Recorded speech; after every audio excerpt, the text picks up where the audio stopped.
Alright, hey guys, welcome back to another AJ's Adventures. We got a bunch of sales for over our Memorial Day weekend, as well as a bunch of pickups of a whole different caliber. I picked up a bunch of thrift store stuff. I got this whole bag of toys here listed up now.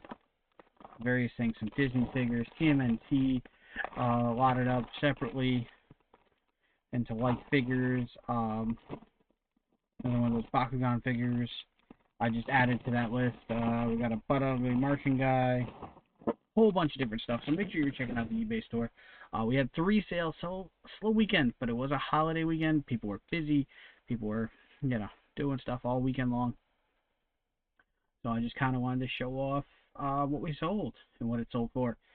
So we got this. We got the McDonald's Happy Meal Shrek Forever After Donkey toy. It's Shrek. It's Donkey with waffle. Not the best opening picture. Did sell for $240 plus shipping. So I was like, I don't actually remember what it sold for exactly. Then we got, from my personal collection, I picked this up at Ollie's for a while back for like $8, I want to say, $8 or $9. Disney Pixar Minis Wall-E Stackable Stories Mini Playset. This I had in my collection. It sat on a shelf with the Toy Story one. It did sell for $33.91 or 28 plus shipping. So it's over 28 plus shipping. So on that one, and then we just got a sale today. McDonald's Gladius DC Comics Legion of Superhero toy loose 2007 for $2.50, guys, plus shipping. But the trick with these guys are this is like one of those things where my cousin, I go out with him hunting for stuff and hanging out with him. They list stuff on eBay too.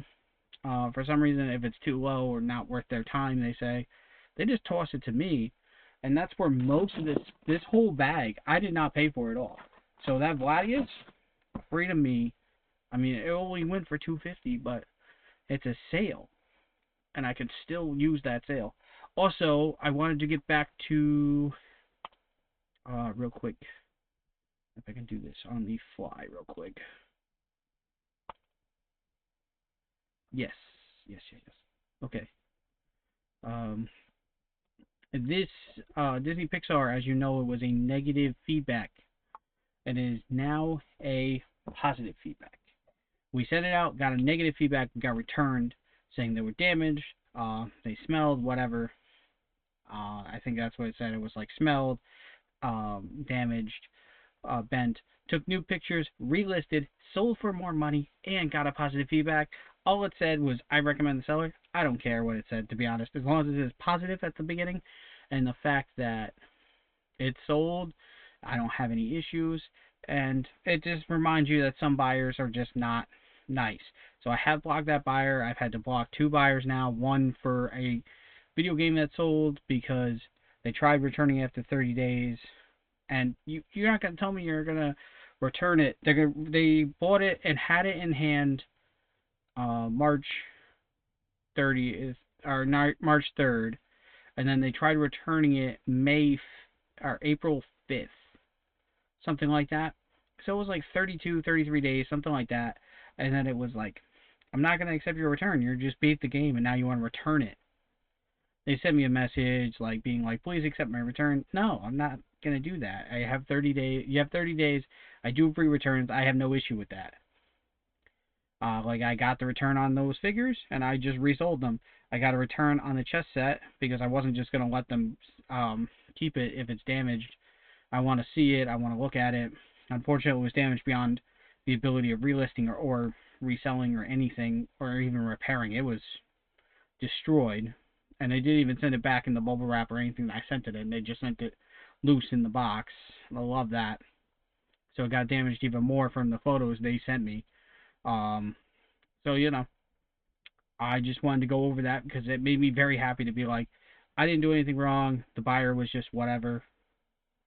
And that's like the main bullet points of the video I wanted to go over. I will probably not go over the thrift haul because it wasn't very many things. It wasn't like anything crazy.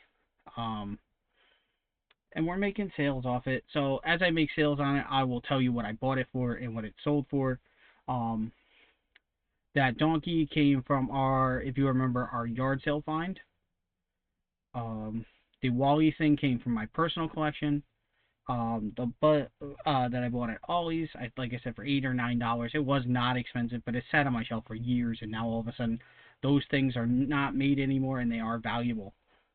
The Toy Story one, as you know, we sold it for like 30. That one sold for 27.50, and then we sold that figure because they didn't want to sell it, and all I did was stick it with a little bubble wrap and a bubble mailer, 6x9 bubble mailer, and it went out the door.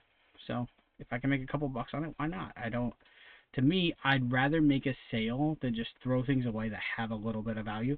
If I don't think it has any value at all, obviously I'll get rid of it. Or in the case of these, like the TMNT figures, I got more of them from them today, and I just added them to a lot I previously had. Same with the Thomas the Tank Engine. I have a lot up from our last thrift haul, and I just tossed it in that. And then there's like 20 Disney PVCs of various characters: Goofy, Belle, Mickey, various PVCs, and I lotted them up, and I was like, I mean, you can't lose. Even if they each value at like $2 or $3, you lot them up. I think there was 14 or 15 in the lot for $20. Still $20, guys. That they're just throwing to me and just being like, have it, because I don't want to deal with it, because the individual value is zero. I don't get it. All right, but like, comment, subscribe for more, guys, and I'll see you on the next one.